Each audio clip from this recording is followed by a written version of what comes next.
Hey everybody, it is a windy day out here. What's new, eh? I know.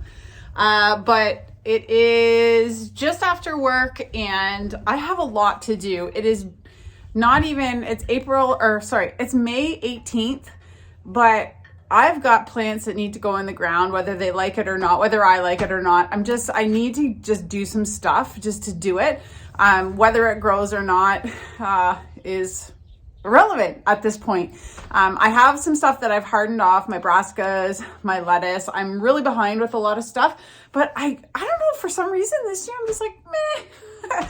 It's probably because my pantry is still pretty well stocked and I just hope that I can go to the farmer's market for anything that I'm not able to grow. So I'm going to plant some potatoes today. So we rototilled actually the potato patch because it got overtaken with grass. So we rototilled it. I tend to not do a lot of rototilling and things like that and try to practice more no-till gardening. But in our big plot down below where Brian grows his pumpkin, typically we do rototill because it's such a large area and we can't manage it. The only way would be to do like with that weed fabric or whatever it's called. So anyways, the potato patch is rototilled. I just have to hill it up and plant it. I'm going to plant onion bulbs that my friend Joanna gave me. Thanks, Joanna. I know it's been a while since I've had them, so I got to get those in the ground. And then I'm going to plant my brassicas. So I'm just going to get it done today, like not even caring about, doing it perfectly or whatever. I heard a video recently about, I think it was like Matthew McConaughey. Sorry, Matt, I might not agree with you on this point. But he was like, don't do anything half-assed. Don't know if I can say that. Might bleep that out. But honestly, in my own personal opinion, I think you can have analysis paralysis where you're afraid of not doing it perfectly. And so that stops you from actually trying. So in my world, or in my way of thinking, doing it half-assed is better than not doing it at all. And you might say, let's say, suffer the consequences, but at least it's done and you tried. So, that's his advice is coming from a multimillionaire. Mine's coming from not a multimillionaire, but someone who sometimes struggles with perfection. So I'm going to go for not being perfect today and just give her. Look at these poor little things. So I overwatered them 100%. So they are not happy, but I'm hoping that in about a week or so, I'll be able to get them in the ground and they'll perk up. They're tomatoes, so they tend to be fairly hardy. Hopefully this sunshine will dry them out a little bit. These paper pots really hold the moisture, so that's part of the problem. Those are all my potatoes. Oh man, the black flies, the black fleet, what I like to call them, are out. So right now I'm feeling a lot of anxiety around gardening and planting in general because we planted all those little trees this spring that we're trying to water and care for. We're watering the big trees that we planted last fall because they were poor specimens, to say that, and that's given them a lot of credit. So we've really watered them a lot and they're all starting to flush. But right now, Brian is actually on his way home with 20 more shrubs. I have a bunch of serviceberry, nannyberry, a whole list of other shrubs that I've ordered. And that'll be the last of the woody plantings for this year. So it's a lot. I don't even know where I'm going to put them. I have a kind of an idea. But we haven't had rain since that last massive rain we had just after we planted the other new trees.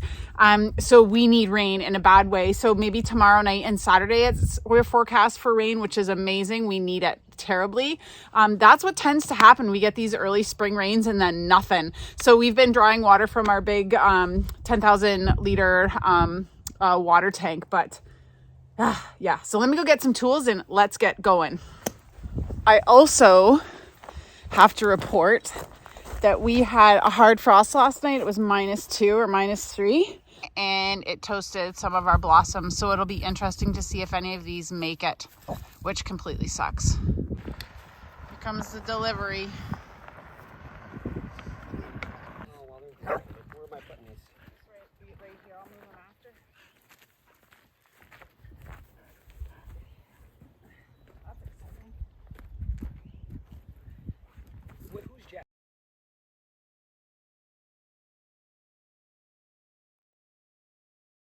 Okay, I just broad forked a little bit just to kind of break up some of that surface crust, and I raked it flat.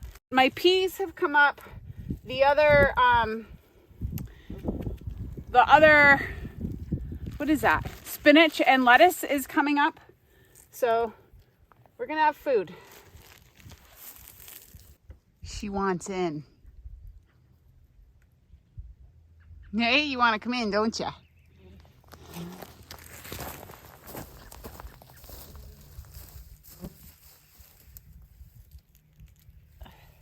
Onions done.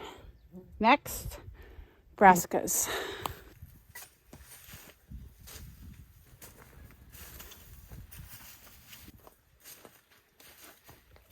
Okay, super windy, so I'm just gonna plant out the brassicas and the lettuce and space them accordingly so that we can put irrigation on them. Then I'm just gonna water them in by hand today, and hopefully they'll get rained in on the weekend. I'm gonna time lapse this so it goes quicker for you, but not me.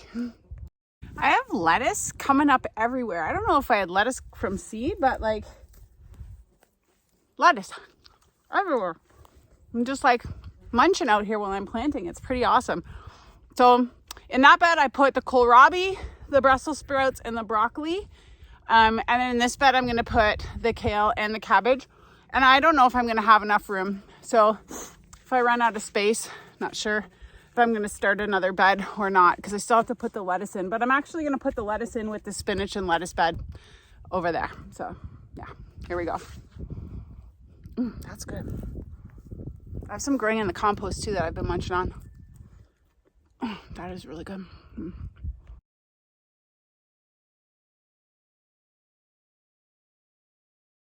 Let us plant the lettuce. Seriously though, you know what I wrote on the tag? Lettuce.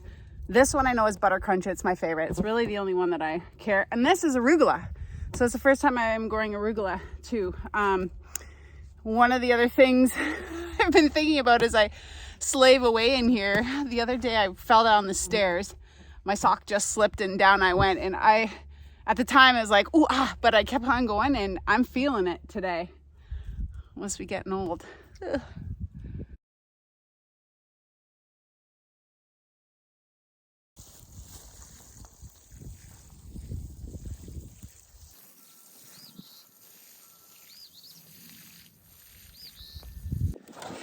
That's all I have left.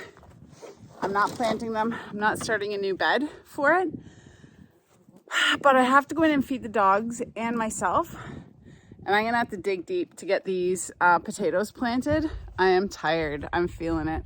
But if I don't get the potatoes in today, I have to work late tomorrow. And then Saturday it's supposed to rain and I really want to get those other trees planted. So they're going in after dinner, whether I like it or not. Again, it's not going to be perfect, but they're going to be in the ground. So, and the deer will probably eat them anyways. So there's that. Great. Okay. Stay tuned. I'm going to plant the potatoes after supper. All right. There's the rototilling. So I'm going to hill these up. I might actually go between and offset them. Although you can see where the old hills used to be, I might push them. Here's something cool. So I have a whole bunch of onions coming up. Italia, those are the onions you gave me. So they work. That's very exciting. So this whole row here is onions. So if those ones I planted up there don't make it, I know I've got some onions here. My asparagus, I have to report. I see some spears coming up, which is really exciting. But I think the grass is taking them over. So we might not move these ones, but get more asparagus and start a bed that's closer up to the house that we can maintain a little bit better, because this is the garden of neglect, literally. Deer have already been eating my rhubarb, like, ew, but whatever. So there's a very good chance that these potatoes are going to get munched. And then at the end of last year, I also planted some raspberry canes, and they are all starting to flush out. So that's really exciting. So maybe we'll have a couple raspberries this year or next year. But I'd like to be able to turn this into more of like maybe some blueberries, more raspberries, more like perennial food crops and not so much annual. I do like to keep the potatoes down here. And we've talked about fencing it in and putting some protection in here. And of course, maybe pumping next year. Who knows? I'm super tired. I'm dragging it, so let's get this done. Brian says he's going to come out and help me, so hopefully he does. Okay, folks, I'm tuckered. I'm glad that the hoe man, he's actually raking, came out to hill up the hills for me because I was running out of juice. So just for the record, so I can refer to this later if they do well, if I like the way they do. Geez, where are my titles? Okay, so row number 1. Well, the first little part of row number 1, because there weren't a lot of potatoes, are Kennebec. After that are, what are they called? Chieftain. Those are the red skin ones. They're really nice. And then the end of that row and the beginning of this row are Norland. So they are new. The Kennebec and the Norland are new for us. And I actually found one purple fingerling, so I tossed that in for good luck. So hopefully we get some good potato growth, but it's going to be a hands-off operation this year. So the deer are probably going to enjoy some of the potatoes. We actually lost some of our asparagus, I think, to the frost. So that's a bummer. But everything else seemed to pull through. I think some of the blossoms on the fruit trees got nailed, but not all of the blossoms were open yet. So I'm hopeful if we don't have any more frost that we'll at least have some fruit. But anyways, happy growing. We're off to the races, a little half-assed, but we're giving her. So have a great night.